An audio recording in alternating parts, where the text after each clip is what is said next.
جی دوستو، سارک کا ایک ملک ہے مالدیپ، اس کے اور بھارت کے درمیان آج کل بڑی کشیدگی چل رہی ہے۔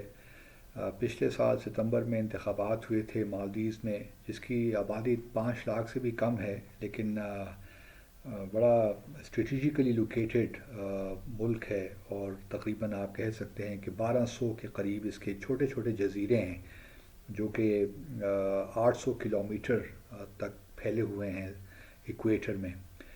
اور اس کی بڑی اسٹریٹجک امپورٹنس ہے، شپ جو سی لینز ہیں اور جو کمرشل شپنگ ہوتی ہے اس میں اس کا اہم کردار ہے۔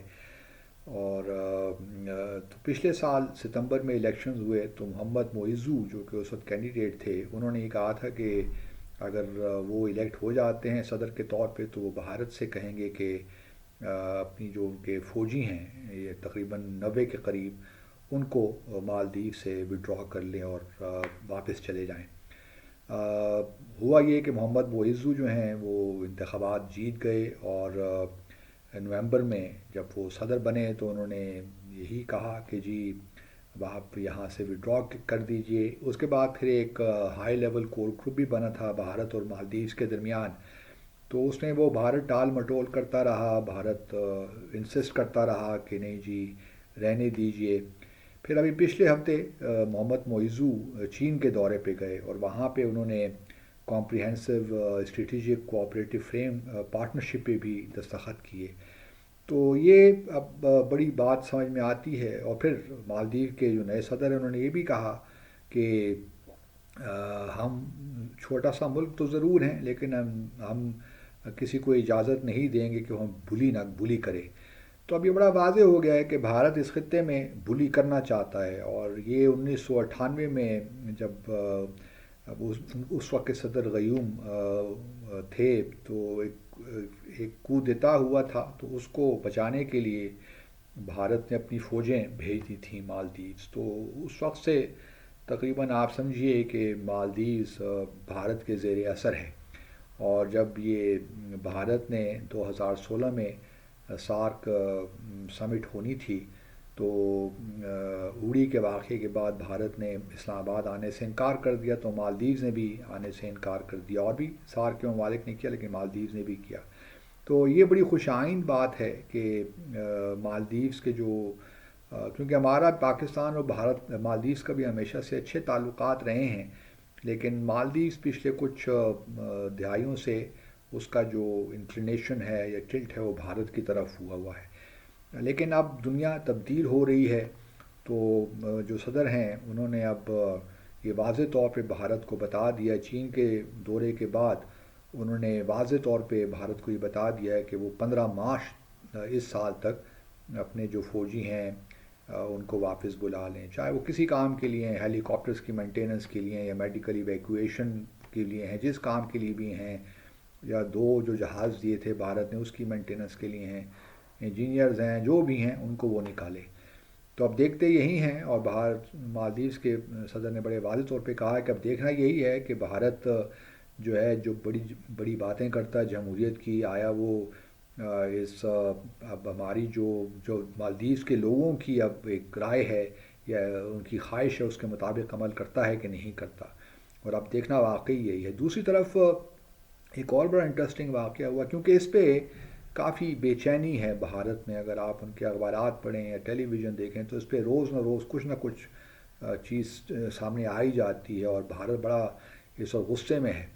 ہوا کچھ یوں کہ پچھلے دنوں جب یہ ساری چیزیں چل رہی تھیں تو بھارت کے وزیر اعظم نریندر مودی پہنچ گئے ایک لکشدویپ۔ یہ یونین ٹیریٹری ہے بھارت کی، اور مالدیو سے تقریباً آپ کہہ لیجئے کہ 70 ناٹیکل مائلز کے فاصلے پہ ہے۔ تو وہ یہ بھی چھوٹے چھوٹے جزیرے ہیں لکشدویپ کے بھی۔ تو بھارت جب وہاں پہ وزیر اعظم گئے تو انہوں نے کہا کہ میں بتانا چاہتا ہوں بھارت کے لوگوں کو، یہ بھی ایک جو ہے ایک جگہ ہے ٹورزم کے لیے۔ تو انڈائریکٹ میسج یہ تھا کہ جو 11% لوگ جو جاتے ہیں مالدیز بھارت سے آتے ہیں، بھارت میں اگر تقریباً جو ٹورزم ہے اس کا 11% ہے وہ بھارت کے لوگ ہیں۔ تو جو لوگ بھارتی مالدیو جاتے ہیں تو وہ یہاں کیوں نہیں آتے اور یہاں پہ ٹورزم کو پروموٹ کیوں نہیں کرتے؟ تو ایک میسج ان کا یہ تھا، امپلیسٹ میسج. تو اس پہ بھارت مالدیوز کے 3 جونیئر منسٹرز ہیں، تو انہوں نے ریئیکٹ کیا اور اپنے سوشل میڈیا پہ انہوں نے بھارتی وزیر اعظم کو کلاؤن تک کہہ دیا، جوکر تک کہہ دیا. تو اس سے اور ٹینشن بڑھ گئی، اور پھر بہت سے بھارت کے جو بالی ووڈ کے بھی اسٹارز ہیں انہوں نے بھی ایکس پہ اپنی پوسٹ کیں اور مالدیوز کو برا بھلا کہا، اور یہاں تک بھی کہا کہ مالدیوز تو مطلب ہم نے مالدیوز کی اتنی ہیلپ کی مختلف موقعوں پہ، خاص طور پہ کووڈ 19 کے موقع پہ، تو رادر دین شوئنگ گریٹیچیوڈ مالدیوز جو ہے بالکل اس وقت جو پالیسیز ہیں وہ اینٹی انڈیا پالیسیز ہیں. حالانکہ ایسی بات نہیں ہے.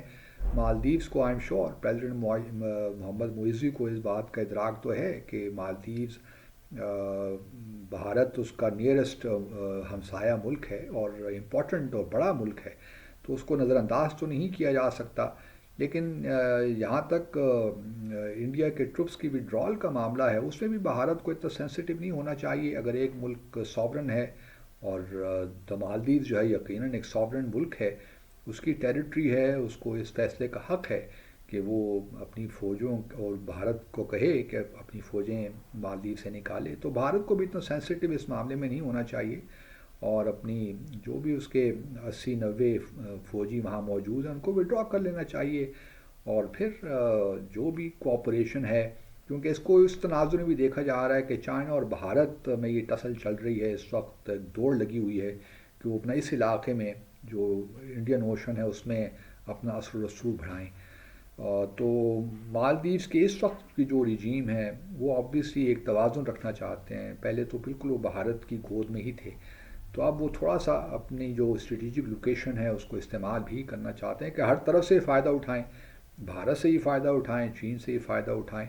اور چین نے ان کو بہت مدد بھی کی ہے، انفراسٹرکچر ڈیولپمنٹ نے بہت مدد کی ہے، اور باقی بھی امداد کر رہے ہیں. تو لیکن ایک جہاں یہی ہے کہ انٹرسٹنگ ڈیولپمنٹس ہو رہی ہیں. تو پاکستان کے بھی سفارتی تعلقات ہمارے ہیں، ہمارا ریزیڈنٹ مشن بھی ہے مالے میں جو کہ مالدیوز کا دارالحکومت ہے.